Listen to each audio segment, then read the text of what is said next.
Hi, this is Tutor Nick P, and this is Word Origins 93. The word origin today is teetotaler. Okay, let's take a look at the note here. A teetotaler is a person who never drinks alcohol, someone who abstains. Remember, if you abstain, you purposely don't do this thing. Who abstains from all forms of alcohol. So we still use it today. We could call that somebody is a teetotaler. They drink no alcohol at all. They never touch it. All right, let's continue. The origin of this term is believed to come out of the temperance movement in the 1800s. Yeah, in the U.S., I think it was around the 1830s, 1840s, 50s, 60s, and around that time, even up to the early 1900s, there was a temperance movement. Remember, at that time, we didn't really have serious hard drugs yet.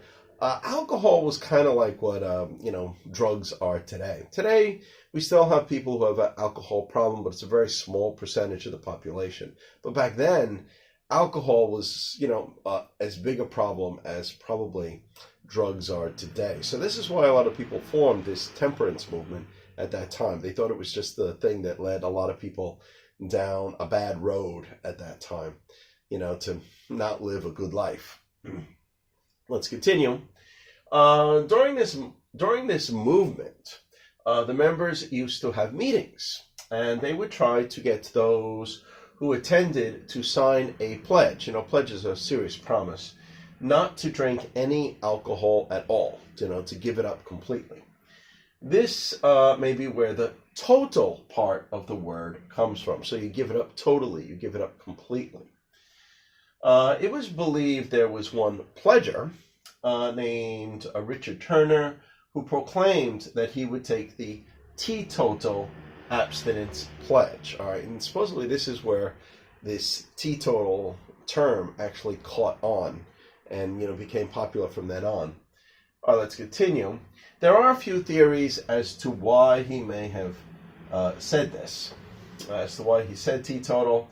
One is that he had a stutter, like maybe he had teetotal, something like that. So some people say that, but some others say that that's maybe not correct.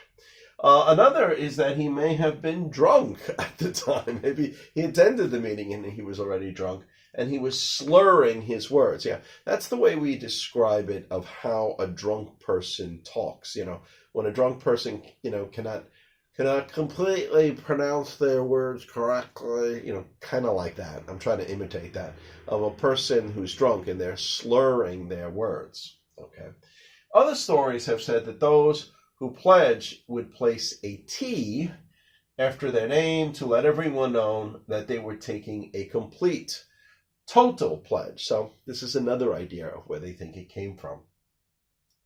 There also seems to be some evidence that this term had previously already existed in Ireland and Lancashire, Great Britain, for many years before this event, and Turner may have been familiar with it. No matter which one is correct, or which theory, which idea is correct, it became popularized after this event with Turner in this movement.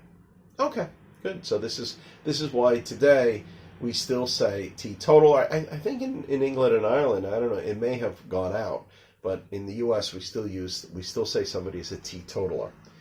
Okay, good. And we have one example here.